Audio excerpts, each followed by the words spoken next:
Knowledge ক্যান্সেলস fear. এটি একটি এমন লাইন যা কিনা একজন ব্যক্তি ব্যবহার করতেন। তিনি হলেন আইপিএস উর্ফ ইন্ডিয়ান প্যারানর্মাল সোসাইটির ফাউন্ডার মিস্টার গৌরব তিওয়ারি। তাই আজকে আমরা সেই মহান প্যারানর্মাল রিসার্চার মিস্টার গৌরব তিওয়ারির উপর আলোচনা করতে চলেছি। আমরা আশা করি আপনাদের ভিডিওটা ভালো লাগবে। এই ভিডিওটা পুরোটা দেখুন এবং অবশ্যই লাইক ও ভিডিওটি শেয়ার করুন।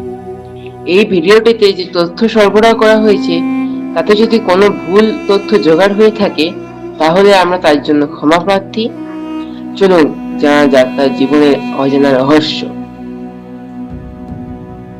গৌরব তিওয়ারি ছিলেন ভারতের অন্যতম জনপ্রিয় প্যারানর্মাল ইনভেস্টিগেটর। তিনি ছোটবেলা থেকে ভূত প্রেত, অলৌকিক ঘটনা ও রহস্যময় বিষয়ের প্রতি গভীর আগ্রহ অনুভব করতেন। তার জন্ম উত্তরপ্রদেশে হলেও পরবর্তীতে তিনি দিল্লিতে বড় হন। ছোটবেলায় বিভিন্ন ভৌতিক গল্প, রহস্যময় বই এবং টেলিভিশনের অলৌকিক অনুষ্ঠান তাকে খুব আকর্ষণ করত। মাত্র 15 বছর বয়সে তিনি দাবি করেন যে তিনি প্রথম এক অদ্ভুত প্যারানর্মাল অভিজ্ঞতার সম্মুখীন হন যা তার জীবনের মোড় ঘুরিয়ে দেয়। এরপর থেকেই তিনি এই বিষয় নিয়ে গভীরভাবে গবেষণা শুরু করেন। স্কুল ও কলেজ জীবনে গৌরব বিজ্ঞান ও প্রযুক্তির ছাত্র হলেও তার মূল আগ্রহ ছিল অতিপ্রাকৃত জগৎ নিয়ে অনুসন্ধান করা। তিনি বিদেশের বিভিন্ন প্যারানর্মাল গবেষকদের কাজ করতেন এবং আধুনিক যন্ত্রপাতির সাহায্যে রহস্যজনক ঘটনাগুলি ব্যাখ্যা করার চেষ্টা করতেন। ধীরে ধীরে তিনি ভারতের বিভিন্ন তথাকথিত ভৌতিক স্থান পরিদর্শন করতে শুরু করেন এবং মানুষের মধ্যে প্রচলিত কুসংস্কারের পেছনে সত্য উদ্ঘাটনের চেষ্টা করেন। এই আগ্রহ ও গবেষণার ফলস্বরূপ তিনি প্রতিষ্ঠা করেন ইন্ডিয়ান প্যারানর্মাল সোসাইটি। এই সংসারের মূল উদ্দেশ্য ছিল প্যারানর্মাল ঘটনাগুলোকে বৈজ্ঞানিকভাবে বিশ্লেষণ করা এবং মানুষের অযৌক্তিক ভয় ও কুসংস্কার দূর করা। এরপর থেকে গৌরব তিওয়ারি সারা ভারতের একজন পরিচিত প্যারানর্মাল বিশেষজ্ঞ হিসাবে জনপ্রিয়তা অর্জন করেন। গৌরব তিওয়ারি তার প্যারানর্মাল গবেষণার মাধ্যমে ভারতের বহু রহস্যময় ও ভৌতিক বলে পরিচিত জায়গা নিয়ে তদন্ত করেছিলেন। তিনি সবসময় চেষ্টা করতেন অলৌকিক ঘটনাগুলিকে বৈজ্ঞানিকভাবে ব্যাখ্যা করতে। তার সঙ্গে ঘটে যাওয়া কিছু ঘটনা আজকে আপনাদের সকলের সামনে তুলে ধরছি। ভানগড় দুর্গর ঘটনা। ভানগড় ফোর্ট ভারতের সবচেয়ে ভৌতিক স্থান হিসেবে পরিচিত এই দুর্গে রাত্রে অদ্ভুত শব্দ, ছায়ামূর্তি ও ভয়ের পরিবেশ নিয়ে তিনি তদন্ত করেন। বিভিন্ন যন্ত্রপাতি ব্যবহার করে তিনি ঘটনাগুলিকে বাস্তব কারণ খোঁজার চেষ্টা করেন। তবে কি শেষ পর্যন্ত বাস্তব কারণ কিছু পাওয়া যায়? কে জানে। কুলধারা গ্রামের রহস্য। পরিত্যক্ত এই গ্রামকে স্থানীয়রা অভিশপ্ত বলে মনে করতেন। গৌরব সেখানে রাত কাটিয়ে পরিবেশ ও মানুষের অভিজ্ঞতা বিশ্লেষণ করে ধরেন।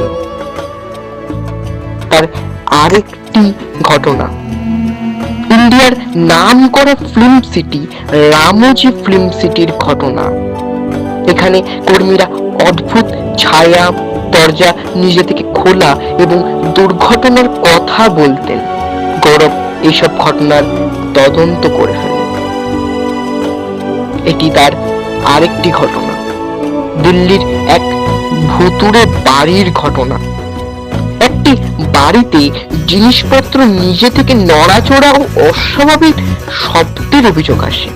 তিনি তদন্ত করে অনেক ঘটনার পিছনে মানসিক ভয় ও পরিবেশগত কারণ খুঁজে পান। মনের আত্মার উপস্থিতির ঘটনা। একটি পরিবার দাবি করেছিলেন তাদের বাড়িতে অদৃশ্য শক্তির উপস্থিতি রয়েছে। গৌরব বিভিন্ন ইলেকট্রনিক ডিভাইস দিয়ে তদন্ত করেন। ডিউমাস বিচের ঘটনা। গুজরাটের এই সমুদ্র সৈকত নিয়ে প্রচলিত ছিল যে রাতে সেখানে অদ্ভুত ফিসফিস শব্দ শোনা যায়। গৌরব সেখানে গিয়ে শব্দ ও পরিবেশ বিশ্লেষণ করেন। আর একটি শেষ ঘটনা তার আমরা বিশ্লেষণ করব, সেনোয়ারা ফোর্টের ঘটনা। এই ঐতিহাসিক দুর্গে রাত্রে শিশুর কান্নার আওয়াজ শোনা যায় বলে বিশ্বাস করা হতো। গৌরব তিওয়ারি এইসব ঘটনাকে বৈজ্ঞানিকভাবে ব্যাখ্যা করার চেষ্টা করেছিলেন। এই হলো গৌরব তিওয়ারির কিছু ঘটনা যেগুলো উনি রিসার্চ করেছিলেন। আপনাদের সামনে মোট 7টি ঘটনা তুলে ধরলাম। গৌরব তিওয়ারির মৃত্যু ভারতের প্যারানর্মাল জগতের জন্য অন্যতম বড় রহস্য হিসেবে আজ অভিহিত। 2016 সালে 7ই জুলাই দিল্লির দ্বারকা এলাকায় নিজের বাড়িতে তাকে মৃত অবস্থায় পাওয়া যায়। মৃত্যুর সময় তার বয়স ছিল মাত্র 32 বছর। খবর অনুযায়ী সেদিন তিনি বাথরুমে অচেতন অবস্থায় পড়েছিলেন। পরিবারের লোকজন দ্রুত হাসপাতালে নিয়ে গেলেও চিকিৎসকরা তাকে মৃত ঘোষণা করেন। তার ঘাড়ে একটি অস্বাভাবিক কালো দাগ দেখা যায়, যা নিয়ে পরে অনেক জল্পনা শুরু হয়। মৃত্যুর কয়েকদিন আগে গৌরব তিওয়ারির স্ত্রী ও কাছের বন্ধুদের বলেছিলেন যে তিনি খুব অদ্ভুত মানসিক চাপ অনুভব করছেন। তিনি দাবি করেছিলেন যে কোনো নেতিবাচক শক্তি তাকে অনুসরণ করছে এবং ধীরে ধীরে তাকে দুর্বল করে দিচ্ছে। এই কথাগুলি সামনে আসার পর অনেক মানুষ মনে করতে শুরু করলেন যে তার মৃত্যু হয়তো কোনো প্যারানর্মাল ঘটনার সঙ্গে জড়িত। তবে দিল্লি পুলিশ তদন্ত ও মেডিকেল রিপোর্ট অতি প্রাকৃত, কোনো প্রমাণ পাওয়া যায়নি। তদন্তে জানা যায় তিনি দীর্ঘদিন মানসিক চাপ, কাজের চাপ এবং আর্থিক সমস্যার মধ্যে ছিলেন। ফরেনসিক রিপোর্ট অনুযায়ী তার মৃত্যু শ্বাসরোধজনিত কারণে হয়েছিল। পুলিশ এটিকে আত্মহত্যা হিসেবে বিবেচনা করেন। অন্যদিকে ইন্ডিয়ান প্যারানর্মাল সোসাইটির কিছু সদস্য ও তার ভক্তরা বিশ্বাস করতেন যে পুরো ঘটনায় এখনো অনেক অজানা দিক রয়েছে। তাদের মতে গৌরব যে ধরনের বিপজ্জনক ও রহস্যময় কেস নিয়ে কাজ করতেন তার সঙ্গে তার মৃত্যুর কোনো না কোনো যোগ থাকতে পারে।